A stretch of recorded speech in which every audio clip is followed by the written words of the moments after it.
415 number पृष्ठ कैलाश आश्रम की पुस्तक से।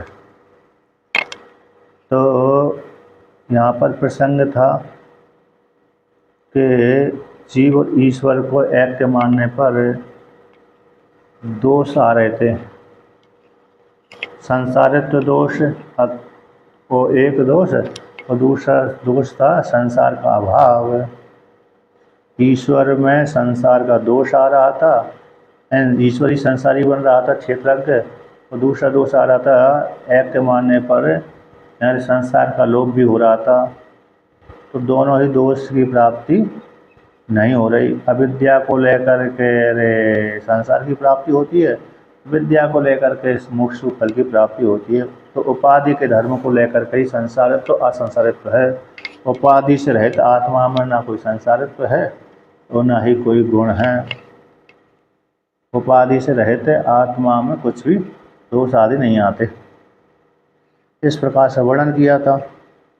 अब पुनः और कहते हैं कि ये दृष्टांत दिया था कि जैसे स्थाणु में पुरुष निश्चय हो जाता है, जैसे यानी शरीर सारे दृष्टांत दिया था कि जैसे स्थाणु पुरुष निश्चय होता है वो अविद्या को लेकर के होता है, भ्रम से होता है, उसी प्रकार से शरीर में भी आत्मत्व बुद्धि भी भ्रम को लेकर के होती है, अविद्या को लेकर के होती है। यानी जो हमको भ्रम होता है, स्थाणु में पुरुषत्व बुद्धि हो जाती है, चोर आदि बुद्धि हो जाती है, तो वो किसको लेकर के होती है? अविद्या को लेकर के, भ्रम को लेकर के होती है। उसी प्रकार से हमने शरीर में जो आत्मत्व बुद्धि की है वह भी अविद्या रूप अज्ञान को लेकर के ही होती है। इसलिए तो ये आत्मा में कोई जो आत्मा में कोई शरीर आदि नहीं है और शरीर को कोई आत्मा नहीं मानता, बल्कि भ्रम से शरीर को आत्मा मानता है। वो चैतन्य के शरीर का जो धर्म है वो चैतन्य के धर्म नहीं है। जैसे स्थाणु के जो धर्म है पुरुष में नहीं होते, अतः पुरुष के धर्म जो स्थाणु में नहीं होते। पुरुष के धर्म कौन से हो गए? हाथ चेतन आदि है, चेतन है, हाथ पैर आदि है, सिर है, ये पुरुष के धर्म है। ये स्थाणु में उत्पन्न नहीं होते। उस स्थाणु के जो धर्म थे, वक्र टेढ़ा है, मेढ़ा टेढ़ा आदि है, जड़त्व है, ये चेतन में नहीं होते भ्रम से आरोप कर देने पर। उसी प्रकार से जो स्थूल शरीर के धर्म है, परिच्छिन्नत्व, जड़त्व है ना, उत्पत्ति विनाशत्व, ये आत्मा के धर्म नहीं होते। और आत्मा का जो धर्म है चेतन स्वरूप, ज्ञान स्वरूप है, ज्ञान, तो वो स्थूल शरीर के नहीं होते। लेकिन भ्रम से ही अकेला है ऐसा आरोप कर दिया जाता है। क्या कर दिया जाता है? भ्रम से। तो इस प्रकार से और ऐसा वर्णन कर दिया। जिस प्रकार से भ्रम से आरोप कर दिया जाता है, स्थूल शरीर को आत्मा मान लेते हैं, उसी प्रकार से भ्रम से ही जो शोक दुख अंतःकरण के धर्म है वह भी आत्मा में आरोप कर दिए जाते हैं भ्रम से। शोक दुख के मोह आदि किसके? आत्मा के धर्म है, आत्मा के धर्म नहीं है बल्कि अंतःकरण के धर्म है। और भ्रम से अविद्या के कारण अंतःकरण के धर्मों को आत्मा में आरोप कर दिया जाता है। और जो नैयायिक आदि तो मानती हैं ये आत्मा के धर्म है, सुख दुख इच्छा आदि, बल्कि लेकिन श्रुति के अनुसार तो वो कैसे मन ही है। इस प्रकार से वर्णन किया। अब उन्होंने कहा, पूर्व पक्षी ने एक प्रश्न उठाया था कि आपने जो दृष्टांत दिया है समान नहीं है ना, न अतुल्यत्वात् इति चेत, इस वाक्य के द्वारा कि जो दृष्टांत कौन सा दिया था, स्थाणु में पुरुष निश्चय, उसी प्रकार से स्थूल शरीर में आत्मबुद्धि जो दृष्टांत दिया था, दृष्टांत और दाष्टांत में समानता नहीं है। ये दृष्टांत कैसे तुल्य नहीं है? क्यों सम नहीं है? कहते जो शरीर में जो स्थूल शरीर भी जानने योग्य है और आत्मा भी जानने योग्य है। चलो वहाँ तो भ्रम से स्थूल स्थाणु में पुरुष बुद्धि भ्रम से हो जाती है, प्रत्यक्ष देखा जाता है, किंतु जो सुख दुख आदि है जो जान रहा है वो सुख दुख किसके? आत्मा के ही होते हैं। जो ज्ञेय है आत्मा के जानने योग्य जो आत्मा है वो क्षेत्रज्ञ है, तो क्षेत्रज्ञ अपने आप को सुखी दुखी मानता है, तो आत्मा के धर्म है, ना कि स्थूल शरीर के अंतःकरण के। इसलिए ये दृष्टांत सम नहीं, जब दृष्टांत सम नहीं है तो दाष्टान्त में कैसे घटेगा, ऐसा पूर्व पक्षी का कहना था।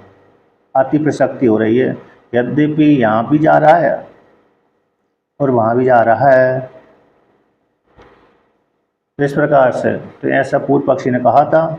इसमें आयत न अतुल्यत्वादिति चेत, दृष्टांत में समानता नहीं है, तो ऐसी इसी का ही विवरण पूर्व पक्षी ने किया था।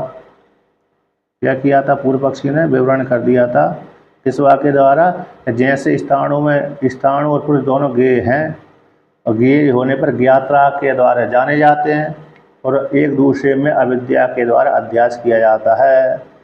जिस प्रकार से उसी प्रकार से शरीर में और आत्मा बुद्धि भी, ये दोनों ज्ञेय और ज्ञाता हैं। शरीर भी ज्ञेय है, आत्मा भी ज्ञेय है, और शरीर के माध्यम से आत्मा के द्वारा स्थूल शरीर और आत्मा जानने योग्य है, और दूसरे शरीर में और आत्मा में इतरेतर अध्यास हो जाता है। इतरेतर अध्यास हो, इसलिए जो स्थूल स्थाणु में पुरुष निश्चय होता है, जैसे दृष्टांत दिया था आत्मा को समझाने के लिए, उसी प्रकार से यहाँ पर दृष्टांत सम दृष्टांत नहीं है। स्थूल धर्म, इस देह के जो धर्म है वो चैतन्य के धर्म नहीं होते। देह के धर्म चैतन्य के धर्म नहीं होते, चैतन्य के धर्म देह के नहीं होते। जो ऐसा जो दृष्टांत दिया था, दोनों दृष्टांत ये सम नहीं है। न सम दृष्टांत तो अतिशय दूसरे देह के धर्म है, जो ज्ञेय है वो ज्ञाता रूप आत्मा के होते हैं, ऐसा मान लेना चाहिए। तो ऐसा पूर्व पक्षी ने वर्णन किया था। सिद्धांति ने उसका खंडन कर दिया, न अचेतन्य आदि प्रसंगात। तो वो अचेतन आदि ऐसा मानने पर तो यदि जो ज्ञेय है, जो स्थूल शरीर जानने योग्य है, वो भी और ज्ञाता आत्मा भी जानने योग्य है, तो दोनों ये जो जाने जा रहे हैं जिस ज्ञाता के द्वारा, स्थूल शरीर के धर्म और चेतन आत्मा के धर्म भी ज्ञाता के मानना पड़ेगी। तो जब ज्ञाता के मानना पड़ेगी तो स्थूल शरीर जो आत्मा है वह भी जड़त्व की प्रसक्ति हो जाएगी, अति प्रसंग हो जाएगा। अति प्रसंग मतलब जड़त्व ही आ जाएगा। ये चेतन के धर्म तो ठीक है, आत्मा में आ जाए अच्छी बात है, किंतु स्थूल शरीर के जो धर्म है, जड़त्व परिच्छिन्नत्व आदि है, वो भी आत्मा में आ जाएंगे, इसलिए अति प्रसक्ति हो रही है। अति प्रसंग अचैतन्य आदि प्रसंगात है, इस वाक्य के द्वारा वर्णन किया। तो अचैतन्य आदि प्रसंगात मतलब जो दो लक्षण होने चाहिए, तीन दोषों से रहित होने चाहिए, है ना। किन किन लक्षण? असंभव, अतिव्याप्ति, अव्याप्ति, असंभव आदि दोषों से रहित है। इस प्रकार से अतिव्याप्ति यानी अचेतन आदि प्रसंगात है, इसको कहते हैं, इसका लक्षण होता है कौन सा? अरे अति प्रसंग है।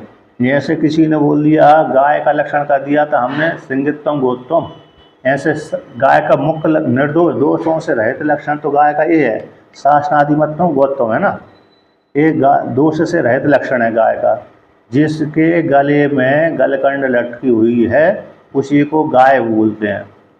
अब इससे को अब दूसरा लक्षण हम बनाएंगे तो ये तो तीनों दोषों से रहित है। असंभव, अरे अव्याप्ति, अतिव्याप्ति, असंभव। कौन से? अतिव्याप्ति, अव्याप्ति और असंभव दोषों से रहित है। साधिमत्व गोत्वम। जैसे अव्याप्ति का अर्थ हो गया एक देश में जाना, एक देश में नहीं जाना। कपिलत्व गोत्वम, किसी ने लक्षण कर दिया, यानी कपिला वर्ण वाली जो गाय उसी को गाय कहेंगे, दूसरी गाय को गाय नहीं कहेंगे। तो कपिला तो धर्म किस में पाए जाते हैं? एक गाय में जाते हैं। कपिला गाय किसको बोलते हैं? कपिला गाय किसको बोलते हैं?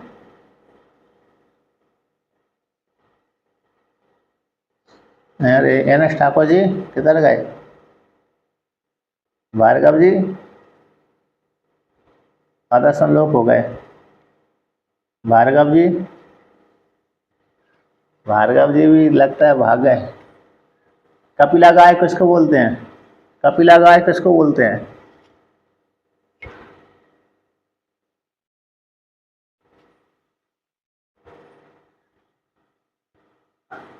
हाँ, एक ही रंग की होने चाहिए वो, एक ही रंग की होने चाहिए, सफ़ेद थोड़ा भूरा भूरा, थोड़ा भूरा भूरा सा ले हुए थे रहते हैं। जैसे कपिला बल्ब नहीं रहता है, कपिला कपिला बल्ब है, तो इस प्रकार की कपिला गाय, इसकी बड़ी महिमा आती है। मतलब एक ही रंग, उसमें कोई भी छिटकावरा नहीं, वो नहीं आना चाहिए। तो कपिला गाय को कपिलत्तम गोत्तम ऐसा लक्षण कर दिया। तो जो एक ही वर्ण वाली, एक ही रंग वाली गाय को कपिला बोल दिया, है ना। भूरे भूरे, थोड़ा भूरा सा सफ़ेद वाली है, पूरी सफ़ेद है लेकिन थोड़ा भूरा भूरा सा लिए हुआ है, ऐसा जो रंग वाली गाय को कपिला गाय बोलते हैं। अब हमने कपिलत्तम गोत्तम इतना ही लक्षण कर देंगे। तो जो काली गाय है, लाल रंग वाली गाय है, अथवा जो चितकबरी गाय है, तो वो गाय में लक्षण नहीं जा रहा। कपिला कपिला वाली गाय में तो जा रहा है लक्षण गाय का, लेकिन अन्य गाय में लक्षण, अन्य रंग वाली गायों में लक्षण नहीं जा रहा गाय का। तो वो अव्यापी दोष से ग्रसित है, व्याप्त नहीं हो रहा है, एक देश में जा रहा है, एक देश में नहीं जा रहा। अब हाँ, हाँ मतलब एक लक्षण कहेंगे ना, कपिलत्वम गोत्तम इतने ही लक्षण करेंगे तो अन्य गायों में लक्षण नहीं जाता। तो अव्याप्ति दोष से ग्रसित ये लक्षण है।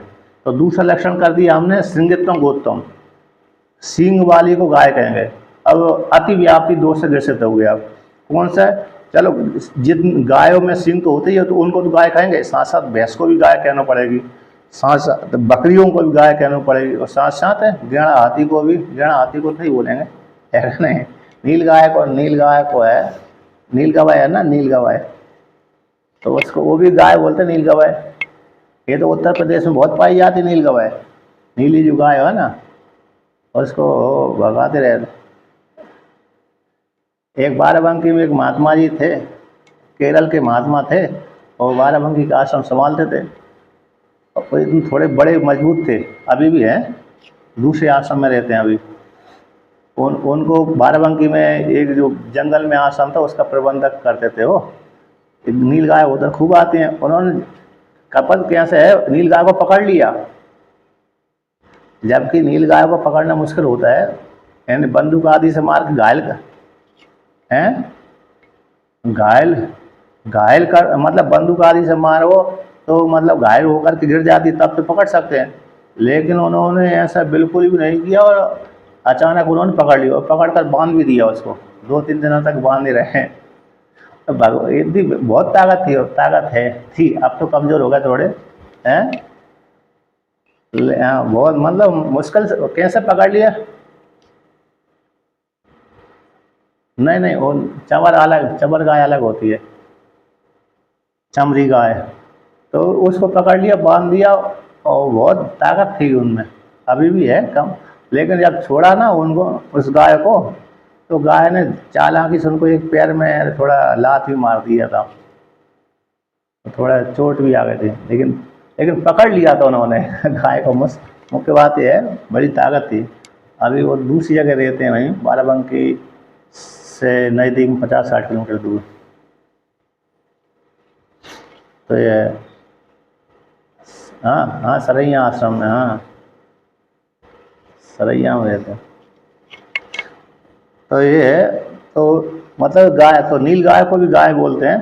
तो अन्य गायों में भी लक्षण जा रहा है संजतम गोत्र कहने से, बकरी में, भैंस में, नील गाय में, तो वो गाय का लक्षण नहीं है। तो कौन सा? और अब किसी कहते हैं एक शब्दत्म गोत्तम, तो एक शब्द वाली गाय कहेंगे तो गाय में लक्षण ही नहीं जा रहा, ये असंभव दोष से ग्रसित है, क्योंकि गाय में 2 खुर होते हैं, गाय के पैरों में, घोड़े में और गधे में एक शब्द होते हैं, इसलिए वहाँ पर लक्षण ही नहीं जा रहा, इसके भी गाय का लक्षण नहीं बन सकता। तो कौन सा लक्षण बना? अरे शासनादिमत्तों गोत्तम, शासना जिसके गले में लटकी रहती है उसी गाय कहते हैं, अन्यों के गले में नहीं लटकी रहती, अन्यों के गले में शासना नहीं, गाय और बैल में लटकी रहती है। इस प्रकार से तो यहाँ पर यदि कहेंगे कि जो ज्ञाता के धर्म मानेंगे, आप शरीर के धर्म को ज्ञाता के धर्म मानेंगे, तो अति प्रशक्ति हो रही है, तो मतलब चेतन में अचेतन धर्म ही आ जाएगा, जड़त्व आ जाएगा। उसी को कहा यदि गे जो ध्येय आदि हैं, क्षेत्रज्ञ हैं, उसके धर्म हैं, है ना, सुख दुख आदि मोह आदि ज्ञाता के भक्ति हैं, तभी तब तो गे जो क्षेत्र जो धर्म हैं, जड़त्व आदि है वो भी आत्मा के होने लगेंगे। कहते हैं आत्मनो केचन आत्मनो भवन्ति अविद्यारूपित जरा मरण आदि न भवन्ति। किंतु आप कहते हो कि आत्म जो जो क्षेत्र के धर्म है तो वो सुख दुख आदि हो जाएंगे, किंतु जो जरा मरण धर्म है, जरा मरण आदि जो धर्म शरीर स्थूल शरीर की, वो आत्मा के नहीं होंगे। ऐसे आपको विशेष कहना चाहिए था, ऐसा आपको कैसे विशेष कहना चाहिए था यदि आप ऐसा मानते हैं तो। जो जिस ज्ञाता के द्वारा, आत्मा के द्वारा, क्षेत्रज्ञ के द्वारा जो शरीर स्थूल शरीर जाना जा रहा है, आत्मा जाना जा रहा है, तो वो जानने वाले के वो धर्म होते हैं। तो सारे धर्म आने चाहिए, सारे धर्म आ जाएंगे तो वो तो आत्मा में जड़ तो धर्म आ जाएगा। किंतु आप कहते जन्म मरण आदि नहीं आएंगे और बाकी सुख दुख आदि धर्म आ जाएंगे। तो ऐसा विशेष आपको वर्णन करना चाहिए था, किंतु आप विशेष वर्णन नहीं करते और अर्धजरती न्याय का वर्णन करते हैं। कैसे अर्धजरती? आधे तो आप स्वीकार कर रहे हैं, आधे स्वीकार नहीं कर रहे। आत्मा के जो धर्म है, अंतःकरण के जो धर्म है, अंतःकरण के धर्म है, स्थूल शरीर के धर्म है, तो आधे तो स्वीकार कर रहे हैं किंतु आधे स्वीकार नहीं कर रहे हैं। सुख दुख आदि तो आत्मा के धर्म मान रहे हैं, किंतु जरा मरण आदि भी आत्मा का धर्म नहीं मानते। इसी जरा मरण आदि न भवंती, इसी ऐसा विशेष कहना चाहिए थे।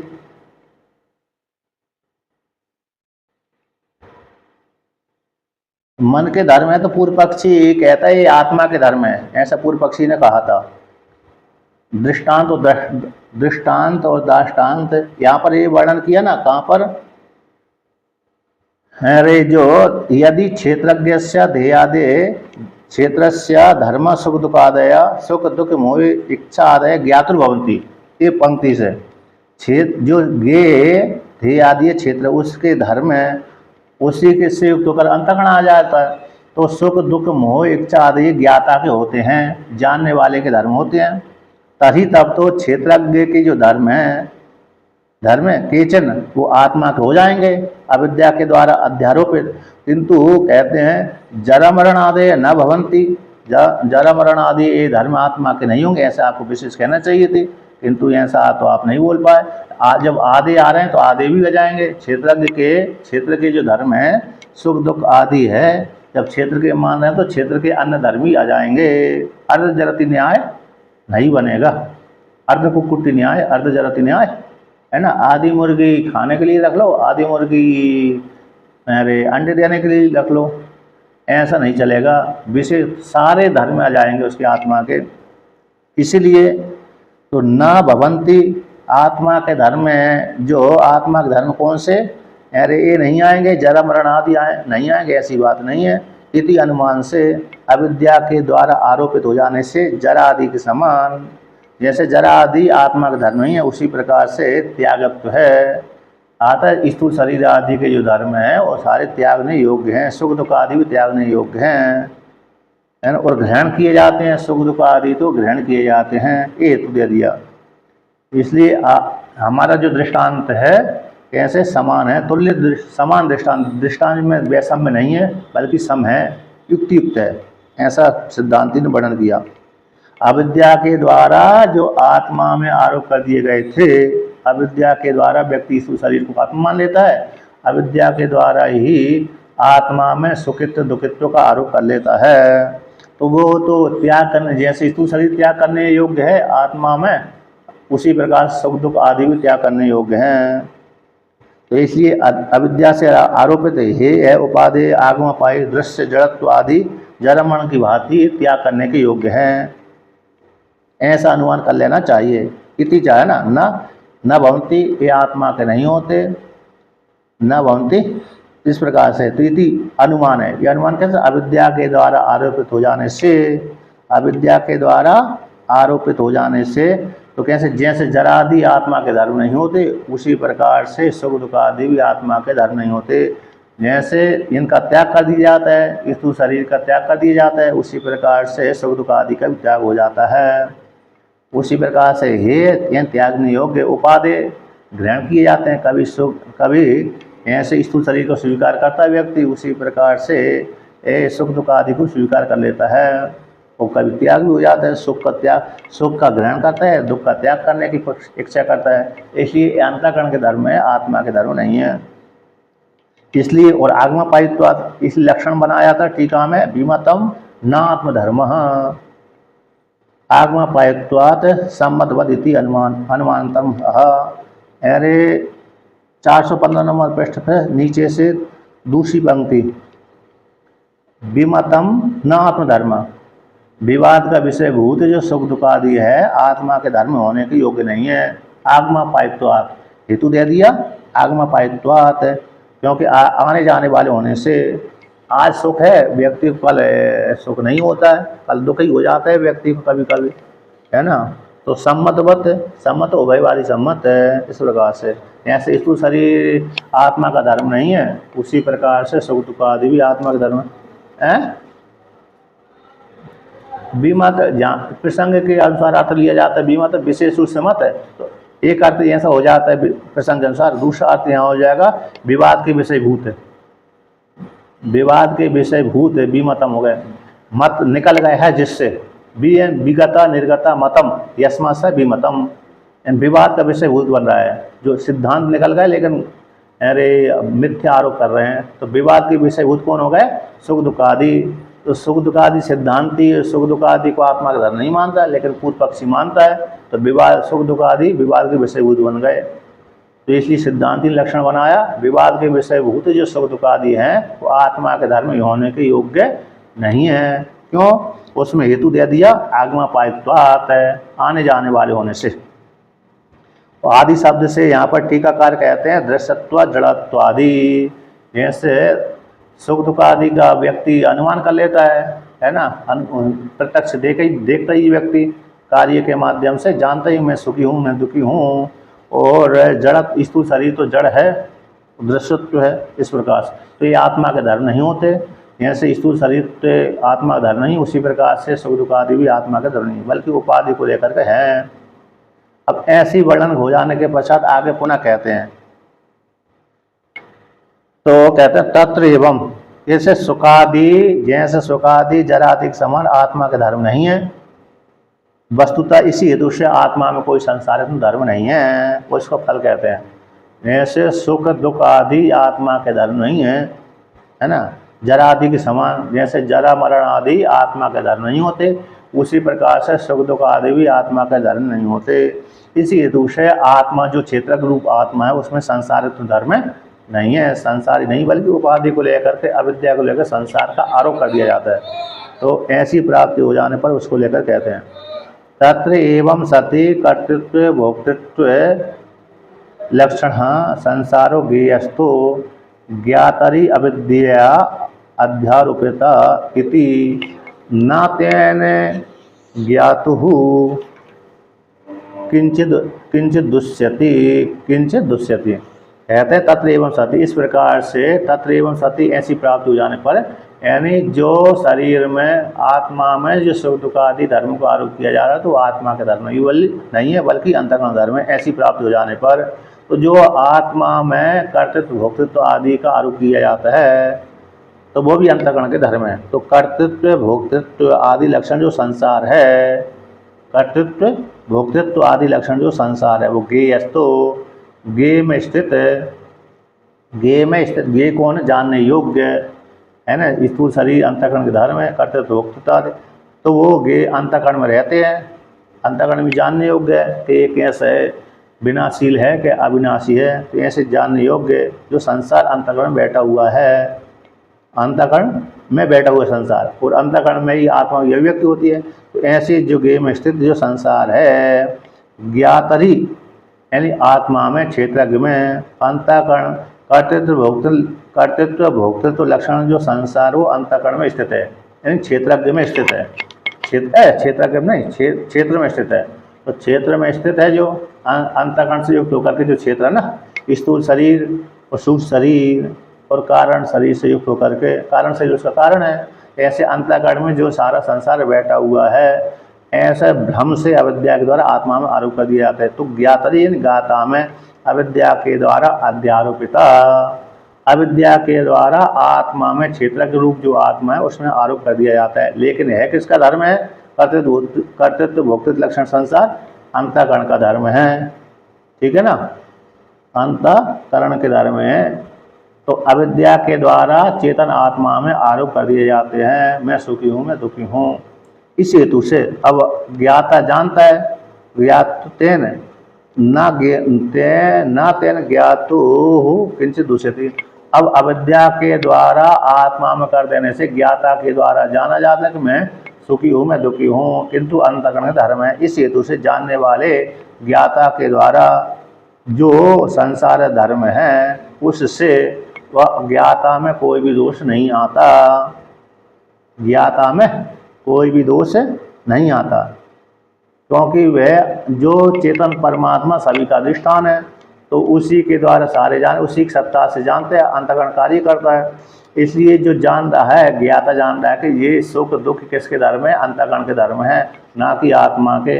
इस प्रकार से भ्रम से अविद्या के द्वारा आरोप कर दिए जाते हैं मुझ आत्मा में।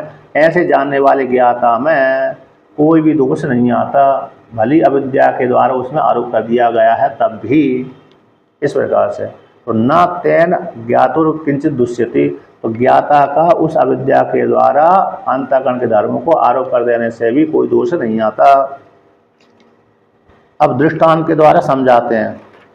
जैसे अविद्या के आरोपित हो जाने से अधिष्ठान में, अविद्या के द्वारा आरोपित हो जाने से अधिष्ठान में कोई भी दोष नहीं आता, पारमार्थिक रूप से उसके साथ संबंध नहीं होता, उसको दृष्टांत के द्वारा समझाते हैं। तो क्षेत्रज्ञ रूप कैसी आत्मा है, उसी आत्मा में ही अंतःकरण कल्पित है। तो क्षेत्रज्ञ रूप जो आत्मा है उसी आत्मा में अंतःकरण कल्पित है। वो अंतःकरण जो कल्पित है उस कल्पित अंतःकरण के ही ये धर्म होते हैं, सुख दुख है, ठीक है ना। इस अंतःकरण धर्मों को भली भ्रम से आरोप कर दो अविद्या के कारण, तो फिर भी उस अधिष्ठान में कोई दोष नहीं आता। उसको दृष्टांत के द्वारा यहाँ पर समझाते हैं। जैसे यतः बालेर अध्यारोपितेन आकाशस्य तलमल वत्वादिना, जैसे बालकों के द्वारा, ये कौन से बालक हैं? स्तनध है बालक नहीं है, स्तनध है जो बालक होते हैं वो तो जानते नहीं है, है ना। जो बालक अभी स्तन का ही पान कर रहा है उसको स्तनध है बोलते हैं। किंतु जो बालक थोड़ा बहुत जानता है ना, अध्ययन आदि भी करता है, न्याय शास्त्र का आदि का अध्ययन उसने नहीं किया।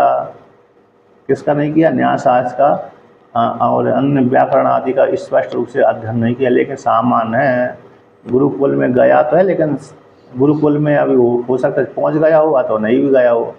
यानी जिसकी आयु लगभग, अथवा बालक शब्द से यहाँ पर वही ले रहे हैं, शास्त्र, इसके शास्त्र ज्ञान नहीं है, चाहे वो 80 वर्ष का बुढ़ा ही क्यों ना हो, चाहे वो 80 वर्ष का, हाँ अज्ञान है, 80 वर्ष का बुढ़ा ही क्यों ना हो, वो भी आ जाता है। ऐसे वृद्धों में संज्ञा उसकी होती है, जो ज्ञानी होता है उसी को वृद्ध बोलते हैं। जो 80 वर्ष का बुढ़े को बुढ़ा तो वृद्ध तो कहेंगे, लेकिन असली वृद्ध नहीं है वो, और तो नकली वृद्ध है, आयु को लेकर के वृद्ध है। लेकिन ज्ञान में वृद्ध कौन होता है? जो ज्ञानी हो, शास्त्रीय ज्ञानी हो, उसी को वृद्ध संज्ञा आ रही है। इसलिए बालक की भी वृद्ध संज्ञा हो जाती है, ज्ञानी वाले बालक की, वृद्धों के द्वारा कहा गया है। तो यहाँ पर कहते हैं बालकों के द्वारा, जो शास्त्र का ज्ञान जिनको नहीं है, ऐसे उनके द्वारा, ऐसे बालकों के द्वारा अध्यारोप कर देने से आकाश में क्या कर दिया? आकाश में तलमलिनता आरोप कर दिया। उससे आकाश में तलमलिनता नहीं सिद्ध होती। आकाश काला है, आकाश नीला है ना, आकाश मटमैला है, ऐसे बालकों के द्वारा आरोप कर दिया जाता है। तो इससे आकाश में कोई दोष नहीं आता। आकाश तो अपने आप को जानता है, मैं तो असंग हूँ, कूटस्थ हूँ, व्यापक हूँ। भली बालकों ने आरोप कर दिया, तो बालकों के आरोप कर देने से आकाश रूप अधिष्ठान में कोई भी दोष नहीं आता। इस दृष्टांत को दाष्टांत घटाते उसी प्रकार से तो आत्मा में तो दूसरे के द्वारा, उसी प्रकार से आत्मा में दूसरे के द्वारा जो संसार का आरोप कर दिया जाता है अविद्या को लेकर के, किंतु इतने आरोप कर देने से भी आत्मा में कोई बनता बिगड़ता नहीं है। इससे आत्मा में संसारित धर्म नहीं आता। इससे क्या नहीं आता? आत्मा में संसारित्व धर्म का आरोप वो नहीं बनता, पारमाणु संसार धर्म बना नहीं रहता।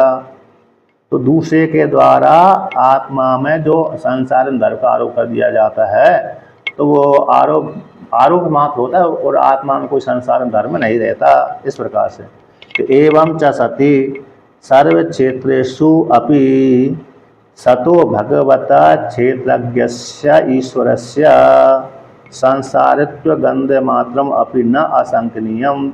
इस प्रकार से ऐसी प्राप्ति हो जाने पर बालकों के द्वारा जैसे आकाश में तल मलिनता के आरोप कर देने पर भी आकाश में तल मलिनता धर्म का आरोप नहीं होता, तल मलिनता नहीं जानी जाती, तल मलिनता से उस आकाश में कोई हानि लाभ नहीं होता। उसी प्रकार से ऐसी प्राप्ति हो जाने पर जो परमात्मा क्षेत्र के रूप परमात्मा है, सारे क्षेत्रों में रहता है, अंतःकरण उपाधि में रहता है।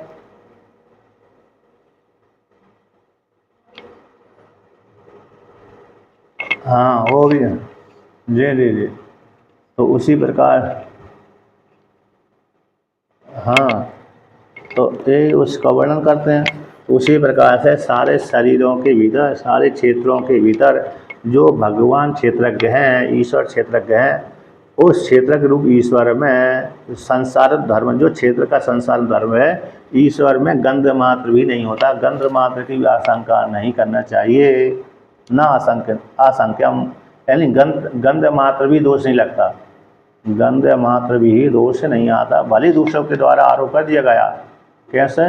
जैसे आकाश में आरोप कर दिया गया आकाश काला होता, नीला होता है, इतने मात्र आरोप कर देने से बालकों के द्वारा कहते हैं उस आकाश में कोई भी गंध मात्र का भी दोष नहीं लगता, दोष नहीं आता। आकाश हो जाए, काला हो जाए, नीला हो जाए, ऐसा संभव नहीं है। उसी प्रकार से कि आत्मा में कर्तृत्व भोक्तृत्व बैठा हुआ है, आत्मा करता है, भोगता है, सुखी है, दुखी है। भले दूसरों के द्वारा आरोप कर दिया गया, इतने मात्र से आरोप कर देने पर भी क्षेत्रज्ञ रूप जो ईश्वर है, आत्मा है, उसमें गंध मात्र भी संबंध नहीं होता, गंध मात्र भी संश्लेष नहीं होता आरोप कर देने पर भी। यानी आत्मा सुखी दुखी नहीं होती। गंध मात्र का आलेप हो या गंध मात्र का संबंध हो जाए तो मतलब आत्मा सुखी और दुखी हो गई, इतना ही। तो आज दूसरे के द्वारा अंतःकरण उपाधि धर्मों को दूसरे के द्वारा आरोप कर देने पर आत्मा में, तो उससे आत्मा में किसी प्रकार का दोष उत्पन्न नहीं होता। ये भावार्थ निकला। ना गंध मात्रम अपि ना असंकनीय, यानी गंध मात्र भी दोष नहीं लगता, भले दूसरे के द्वारा आरोप कर दिया गया। इसलिए आत्मा में जो संसार का आरोप है,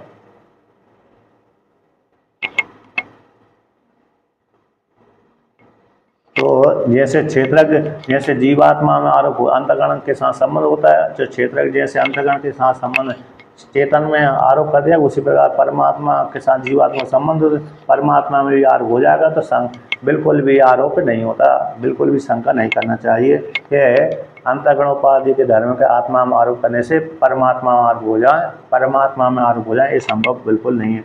और क्षेत्रज्ञ रूप आत्मा में भी संभव नहीं है, बल्कि उपाधि को लेकर आरोप मात्र होता है, तो आरोप से कुछ हानि लाभ नहीं होती। अब पुनः कहते हैं आगे, पूर्व पक्षी के वाक्य को पुनः सिद्धांति उठाता है। क्या उठाता है? पूर्व पक्षी के द्वारा कही गई वाक्य को सिद्धांति पुनः उठाता है। तो इस जैसे पीछे आया था 14वां नंबर पृष्ठ पे स्थाणु में पुरुष निश्चय और पुरुष में स्थाणु निश्चय, तो पुरुष के धर्मों का आत्मा में, पुरुष के धर्मों को स्थाणु में आरोप नहीं होता, स्थाणु के धर्म पुरुष, स्थाणु के धर्मों को पुरुष में आरोप नहीं होते। इस प्रकार से उसी प्रकार से आत्मा के धर्म और जो अंतःकरण में आरोप नहीं होते और अंतःकरण धर्म को आत्मा में बने नहीं रहते। अंतःकरण के धर्म आत्मा में भ्रम से आरोप मात्र कर दिए जाते हैं, तो इसको लेकर के भ्रम से आरोप होते हैं, लेकिन एक दूसरे के धर्म एक दूसरे में बने नहीं रहते। ऐसा सिद्धांति ने वर्णन किया था। उसमें इस वाणी को सुनकर के, इस न्याय को, दृष्टांत को सुनकर के पूर्व पक्षी ने कहा कि दृष्टांत आपने सम नहीं है, दृष्टांत है कैसा नहीं है, सम नहीं, समान दृष्टांत आपने नहीं दिया।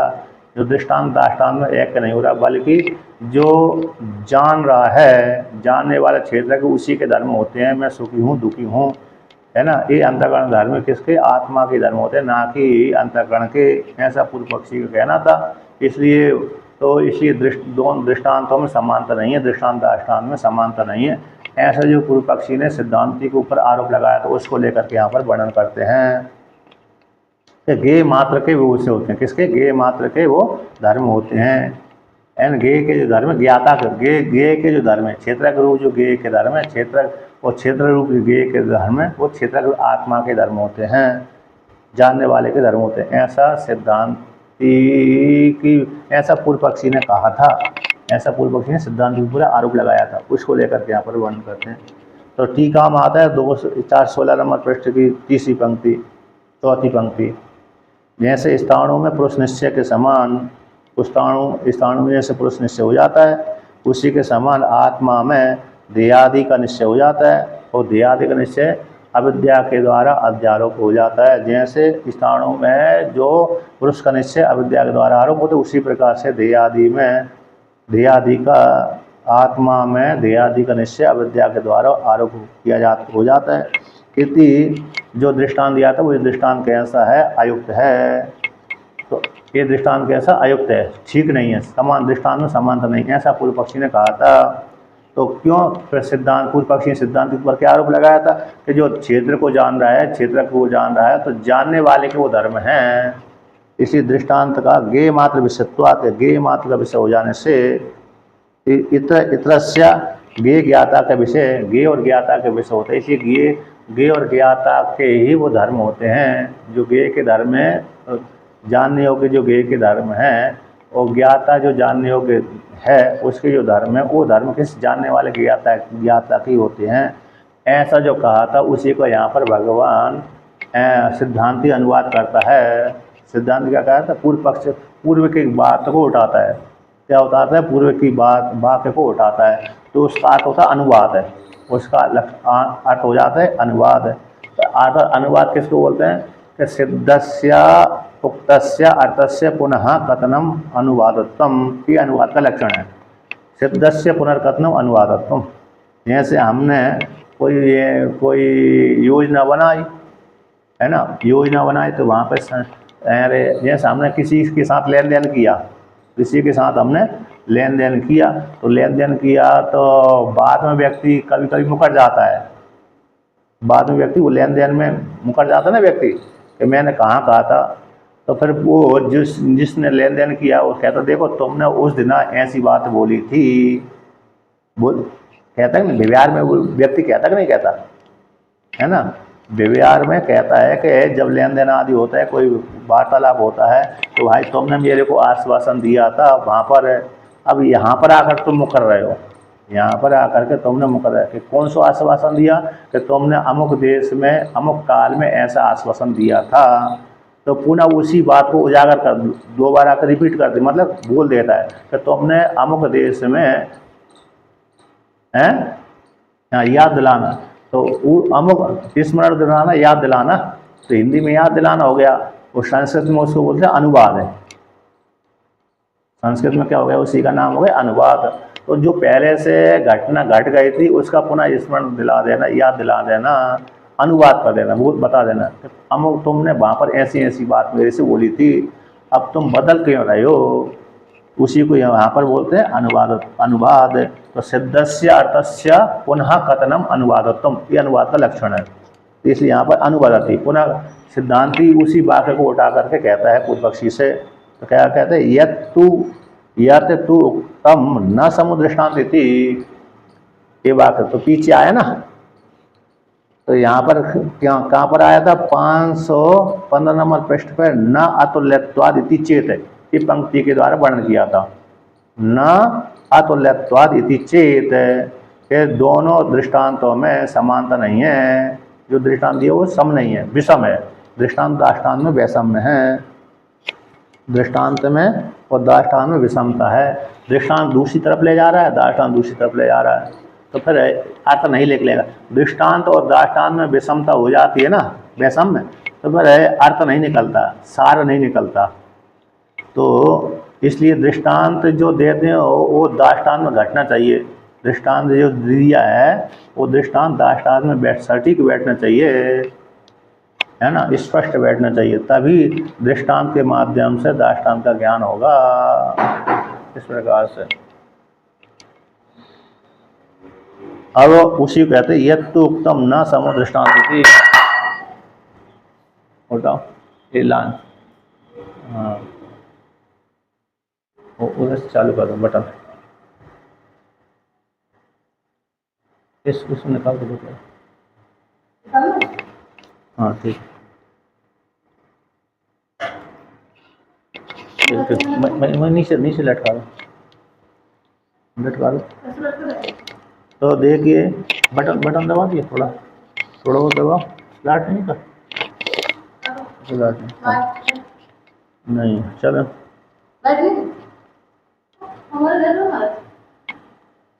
तो देखिए यहाँ पर वर्णन करते हैं कि दृष्टांत और दाष्टान्त में समानता नहीं है। ऐसा जो आपने कहा था सिद्धांत कह रहा है तद असत है, वो ठीक है नहीं है। ठीक है क्यों नहीं है भैया? पूर्व पक्षी पूछता है कथम अठीकम, है ना, कथम असत असत्यम, कहते हैं तद असत, कथम किस प्रकार से? हमने तो ठीक ही बोला था दृष्टांत और दाष्टान्त में समानता नहीं है, हमने तो ठीक ही बोला था, और आप कैसे बोले को ठीक नहीं है?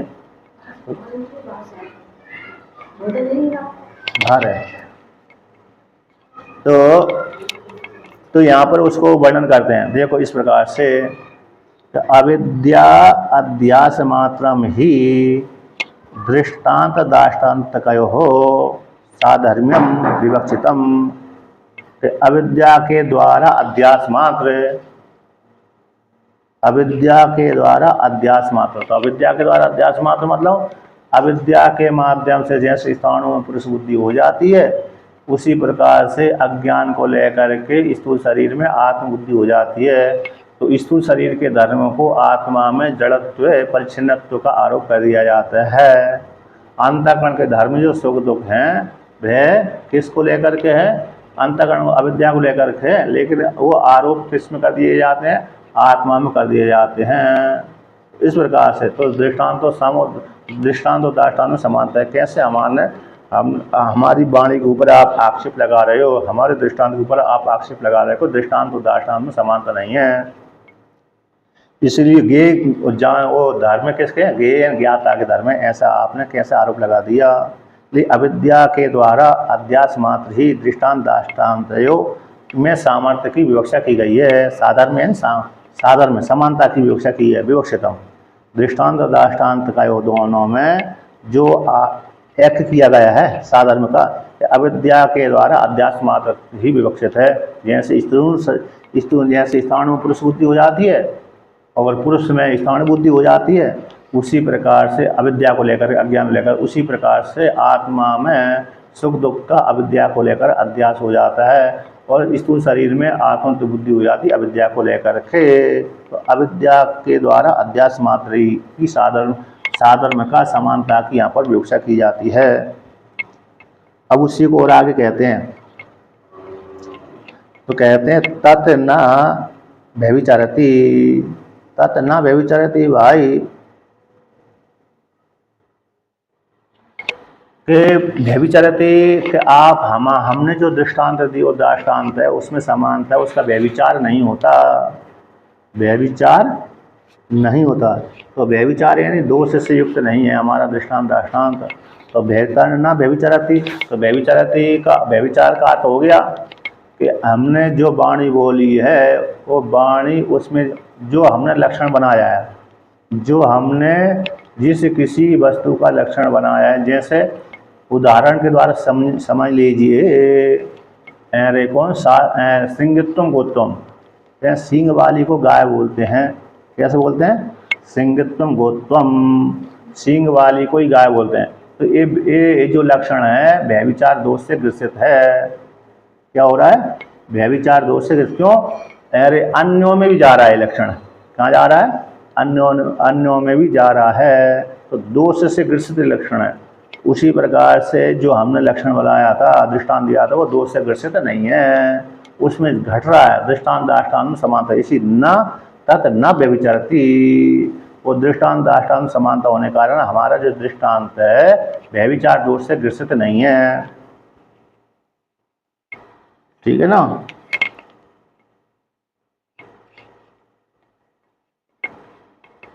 अरे कौन है जैसे उदाहरण है ना, उदाहरण दृष्टांत का उदाहरण जैसे जैसे दूसरा है, जैसे उदाहरण है, उदाहरण दूसरा जैसे हमने अरे कह दिया कि जो जहाँ पर धूम होती है वहाँ पर आग होती है, ये दृष्ट उदाहरण है ना। तो व्यक्ति जान लेता है हाँ जहाँ पर आग जलती है वहाँ पर धुआं भी उठता है और आग भी जलती है। पहले जहाँ पर धुआं उठ रहा है तो दृष्टांत हो गया, मानस दृष्टांत है, उदाहरण है कि जहाँ जहाँ पर आग लगेगी वहाँ पर धुआं और आग का सहचर्य भाव देखा जाता है। तो उसी प्रकार से अब कहते हैं जहाँ पर आग तो है लेकिन धुआं नहीं है, बहुत जगह आग होती धुआं नहीं होती। ऐसे आयोगोलक पिंड में, आयोगोलक पिंड में लोहे का पिंड होता है ना, तो आग तो रहती है लेकिन धुआं वहाँ पर नहीं रहता है, धुआं तो वहाँ पर नहीं रहता। तो ये जो तो व्यतिरिक्त दृष्टांत, इसको बोलते हैं व्यतिरिक्त दृष्टांत, व्यतिरिक्त में व्यतिरिक्त व्याप्ति, लेकिन वो अन्वय व्याप्ति में नहीं आता ये। जैसे जहाँ जहाँ पर धूम होती है वहाँ पर बनने आग होती है, ये तो अन्वय व्याप्ति होती है। यत्र बनने नास्ति तत्र धूमो भी नास्ति, ये व्यतिरिक्त दृष्टांत है। किंतु बननी है धूम नहीं है तो दोष से युक्त है। बननी तो है धूम तो नहीं है, तो बननी तो रहती है लेकिन धूम नहीं रहती। कहीं बननी बहुत जगह रहती है, व्यापक जो बननी है बहुत जगह रहती है लेकिन धूम नहीं रहती। तो एक किसी ने बोला कि जहाँ पर, किसी ने बोल दिया कि जहाँ जहाँ पर आग रहती है वहाँ पर धुआं रहता है। किसी ने बोल दिया जहाँ जहाँ पर आग रहती है वहाँ पर धुआं भी होता है। तो ऐसा किसी ने अरे दृष्टांत दिया, तो ये दृष्टांत कैसा है, युक्त नहीं है, युक्त नहीं है, सटीक नहीं है, दोष से ग्रसित है। क्योंकि जहाँ पर आग होती है वहाँ पर धुआं होता है ये निश्चय नहीं हो, जरूरी नहीं है। जहाँ पर आग है वहाँ पर धुआं भी बना रहे ये जरूरी नहीं है। कहीं पर आग होती है, कहीं पर धुआं, कहीं कहीं पर आग होती है जहाँ पर लकड़ी जल रही है वहाँ पर आग और धुआं दोनों साथ साथ है। जहाँ जहाँ पर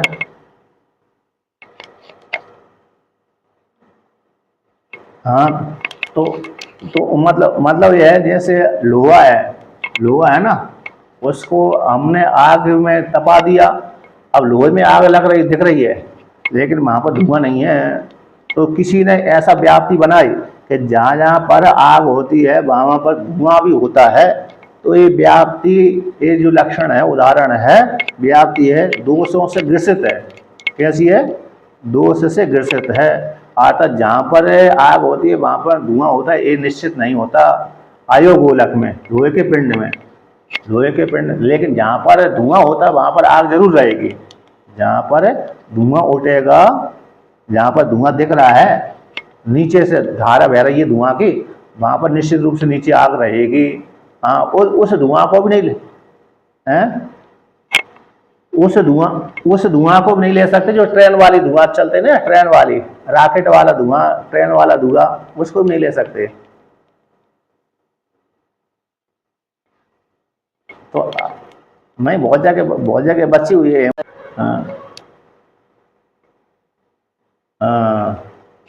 तो बची हुई है, बहुत जगह है, ट्रेन चलती है, बहुत जगह लाइन नहीं बची है ना, समतल इलाके में बहुत जगह नहीं बची। नहीं डीजल वाला, हाँ कोयला वाला, अच्छा कोयला वाला, डीजल वाला, चलो उससे भी धुआं निकलता ना, जहाँ से धुआं निकलता उसको लेना है हमको तो है क्या नहीं, डीजल वाली कोयला वाली जो भी है। तो देखिए हाँ धुआं निकलना, धुआं का चाहिए उसका मतलब हमको तो। अब आगे देखते हैं कथम। अभी तो यहाँ पर हमारा दृष्टांत कैसा, दृष्टांत दाष्टांत समांतर व्यभिचार को दोष से ग्रसित नहीं है, उसी को विवरण करते हैं। यत्तु ज्ञातरि व्यभिचरति मन से तस्यापि अनैकांतिकत्वम दर्शितम जरादि भी। जो आपने कहा था पूर्व पक्षी से सिद्धांति कहता है कि आपने जो कहा था ज्ञाता में व्यभिचरति, ज्ञाता में व्यभिचार को प्राप्त हो जाता है इति मन से, ऐसे जो मानते हैं, तस् उसका भी एकांतिक रूप से अनेकांतिकत्वम दर्शितम, वहाँ भी कैसे अनेकांतिक रूप से दिखला दिया गया है जरादियों के साथ।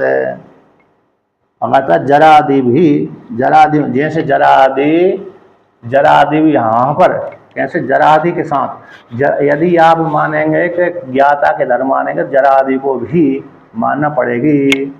यदि पूर्व पक्षी कहता है कि जो सुख दुख आदि जैसे आत्मा के धर्म हैं, क्षेत्र के धर्म थे, लेकिन आत्मा में आरोप कर रहे थे, आत्मा को मान रहे थे, तो साथ साथ वो क्षेत्र के धर्म है, जरा आदि भी मानना पड़ेगी, जरा आदि भी मानना पड़ेगी। किंतु वो जरा आदि जैसे आत्मा के धर्म नहीं होते, उसी प्रकार सुख दुख आदि भी आत्मा के धर्म नहीं होते, गे मात्र ज्ञाता के धर्म नहीं होते, बल्कि अविद्या के द्वारा आरोप कर दिए जाते।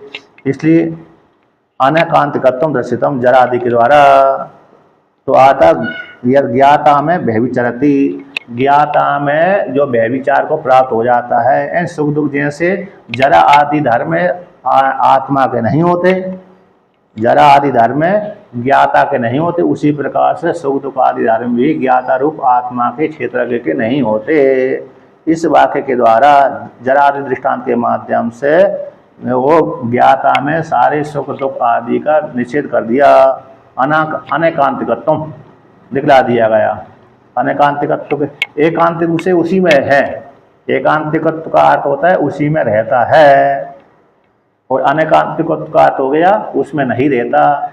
इस दृष्टांत के द्वारा जरादि दृष्टांत के माध्यम से, जैसे जरादि धर्म आत्मा के नहीं होते बल्कि स्थूल शरीर के होते हैं, भ्रम से आत्मा में आरोप कर दिए जाते हैं, उसी प्रकार से सुख दुख आदि भी क्षेत्र के आत्मा के नहीं होते, बल्कि किसके होते हैं, क्षेत्र के होते हैं, भ्रम से आरोप कर दिए जाते हैं अविद्या के द्वारा।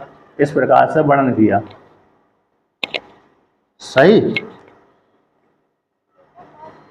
अब आगे, हाँ अब आगे, हाँ उसको धीरे धीरे से चलना है और क्या।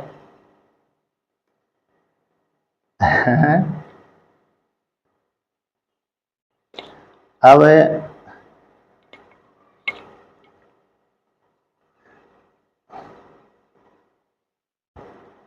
हाँ उपाधि को लेकर के, हाँ हाँ उपाधि को लेकर के होता है।